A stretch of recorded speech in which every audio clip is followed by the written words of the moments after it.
Nah, kembali kepada cahaya ini. Ayat ini Allah Ta'ala menyatakan fa'aminu billah wa rasuli wan nuril ladzi anzalna. Ya, berimanlah kamu kepada Allah, kepada Rasul dan cahaya yang kami turunkan. Ya. Apa cahaya di situ yang maksud? Adalah hidayah. Cahaya itu adalah ilmu, cahaya itu adalah kebenaran, cahaya itu adalah keadilan. Cahaya itu adalah petunjuk hidup dari Allah Subhanahu wa Ta'ala. Nah, cahaya ini kan yang menerangi. Maka itu kalau saya sebutkan tema ini adalah Indonesia terang dengan Al-Quran, ya, bukan maknanya diartikan sebagai makna fisik, makna maddi atau hissi, tapi makna yang bersifat non fisik, ya, makna yang menunjuk kepada hidayah, ilmu, kebenaran, keadilan, serta petunjuk hidup dari Allah Subhanahu wa Ta'ala. Nah ini, rumah tangga kita perlu cahaya. Cahaya itu adalah Al-Quran. Lingkungan kita perlu cahaya, mengatur, menata hubungan antar manusia, antar golongan, antar suku, antar bangsa. Itu semua diatur oleh Allah dalam Al-Quran. Ya, mulai dari aturan toharoh, cebok, istinja, mandi sunnah, mandi wajib, ya, sampai hubungan suami istri, hubungan seksual, mana yang benar, mana yang tidak benar, mana yang haram, mana yang halal, makanan mana yang haram, mana yang halal, itu petunjuk, itu cahaya dari Allah. Ya, kita harus bersyukur. Sampai ke masalah-masalah ubudiyah, masalah muamalah, halal haram, jual beli, bertransaksi, mencari nafkah, semua ada petunjuknya dari Al-Quran, dari sunnah Nabi kita Muhammad SAW. Maka itu ini kita sangat bersyukur atas panduan yang diturunkan, diwahyukan oleh Allah Subhanahu wa Ta'ala, sampai hubungan internasional. Apa yang bisa diberikan Al-Quran sebagai cahaya itu buat kita, buat Indonesia? Pertama adalah cahaya ilmu.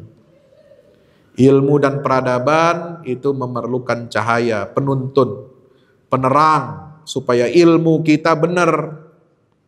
Insya Allah. Ilmu dunia, ilmu akhirat itu semua harus apa? Berpanduan kepada wahyu. Harus berpedoman kepada wahyu Allah. Meskipun Al-Quran tidak merinci, ya, rincian detail ilmu fisika, matematika, ya, sejarah, sains, ini itu nggak dirinci dalam Al-Quran. Tapi cara kita memandang ilmu, cara kita mendudukan ilmu, bagaimana output yang baik untuk sebuah ilmu, itu semua diterangkan dalam Al-Quran. Maka cahaya Al-Quran ini untuk memandu ilmu pengetahuan ini sangat penting. Maka seorang saintis, seorang ilmuwan, seorang sarjana teknik sipil, sarjana hukum, sarjana agama, bukan sarjana auah gelap, ya, SAG, ya, sarjana apalagi telekomunikasi, sarjana desain grafis, macam-macam sekarang, ya. Walaupun dia sudah memiliki ilmunya, tapi dia harus dipandu tetap oleh cahaya Al-Quran. Supaya apa? Perilakunya tidak menyimpang. Ya, supaya ilmu yang dia miliki, yang sudah dia kuasai, tidak dia gunakan untuk hal-hal yang negatif, untuk destruktif, merusak lingkungan, merusak diri, merusak masyarakat, merusak bangsa dan negaranya.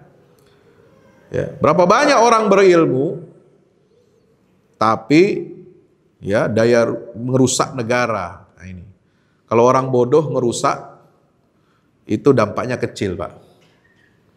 Orang bodoh di kampung maling ayam, kecil dampaknya. Tapi kalau sarjana, kerah putih, ya, dia gunakan ilmunya untuk merusak negara, korupsi, dampaknya besar. Nauzubillah min. Maka ilmu ini harus dipandu oleh cahaya Al-Quran. Tidak ada jaminan orang kalau sudah punya ilmu tinggi, dapat gelar sarjana, S1, S2, S3, S-Mambo, ya belum tentu perilakunya benar. Perilakunya ini terpuji, perilakunya ini bermaslahat untuk bangsa dan negaranya atau tidak. Nggak ada jaminan. Karena itu tidak dipelajari di bangku kuliah. Nggak ada orang belajar. Ya, kuliah itu bagaimana berakhlak yang baik ya dalam bidang ilmunya itu. Itu semua hanya ada dalam kaidah-kaidah agama, kaidah Al-Quran.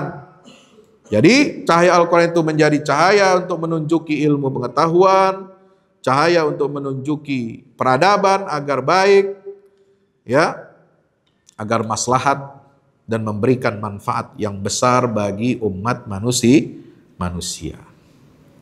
Yang kedua, cahaya Al-Quran ini buat apa? Untuk Indonesia ini, yaitu menjadi cahaya moral dan akhlak, petunjuk kompas moral. Ya, banyak sekarang, ya, walaupun kita ini kaya sumber daya alam, tapi ya masih tertinggal jauh dengan negara-negara yang tidak punya kekayaan alam. Ya, dulu tahun 60 kita dengan Korea Utara, Korea Selatan itu sama-sama miskin. Ya, mereka mau belajar walaupun nggak ada sumber kekayaan alamnya atau ada tapi minim, terus belajar, pesat perkembangannya, akhirnya meninggalkan kita. Ya, di kita kemiskinannya menurut data terakhir World Bank standarnya itu ternyata kemiskinan Indonesia ini mencapai hampir 60%. Ya, sementara Korea Selatan sudah jadi negara yang makmur. Gitu. Indonesia dulu waktu Singapura memisahkan diri dari Malaysia tahun 65, wah Singapura itu kotor, ya, bau, jelek tahun 65. Ya, dia memisahkan diri, merdeka dari Malaysia. Ya, pengen mandiri karena melihat ini Lee Kuan Yew ini orang pinter, orang cerdas dia. Ya, kadang-kadang kita sering begini, dapat BC, broadcast di WA, ya soal katakanlah dia menyingkirkan Melayu dan Islam di Singapura. Oke, mungkin itu ada betulnya, tapi itu jangan sampai menutupi fakta bahwa Singapura maju itu karena tangan dinginnya Lee Kuan Yew. Dia punya visi yang hebat. Cara membangunnya, strategi pembangunannya, canggih. Gak main-main itu. Ya, dia ada tahapannya jelas. 10 tahun, 20 tahun harus begini, 30 tahun harus begini. Dan mengikuti perkembangan dunia. Mulai dari skill manufaktur, skill ekonomi, dan skill teknologi. Terus dia mau apa? Kenapa? Karena sadar bahwa negaranya itu gak punya kekayaan alam. Negara kecil, dia harus harus belajar, harus maju gitu ya. Nah, jangan seperti kita nih. Ya, besar bangsanya, rakyatnya banyak, kekayaan alamnya banyak, akhirnya apa? Kita terlalu nyaman di zona yang nyaman. Ya, gak usah belajar tinggi-tinggi. Ya, cukup lulus SD. Nah, ini bahaya. Makanya hampir 80% penduduk Indonesia ini cuma lulus sekolah 6 tahun, Pak. Ya, sisanya itu terbagi antara yang lulus SMA sama perguruan tinggi. Perguruan tinggi lulus itu paling sedikit di Indonesia. Ya. Makanya kalau pemilu ya susah. One man one vote, ya, partai sehebat apapun, semodern apapun, yang milih sedikit.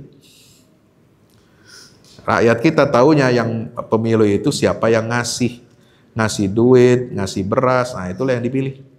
Kenapa? Karena yang jadi konsentrasinya bukan otaknya tapi perutnya. Maka Al-Quran ini mengubah orientasi hidup manusia. Jangan menjadi hamba perut. Jangan mau terus menjadi orang bodoh. Harus pinter, harus maju, harus sejahtera. Itulah Al-Quran. Ya, mengubah kondisi ketertinggalan, kondisi kemunduran itu kepada kemajuan, termasuk kemajuan moral dan akhlak. Banyak negara-negara maju tapi moralnya hancur. Nah, kita nggak mau seperti itu. Nah, yang lebih parah, udah ekonominya morat-marit, moralnya hancur juga. Ya. Assalamualaikum. Bersama Saling Sapa TV.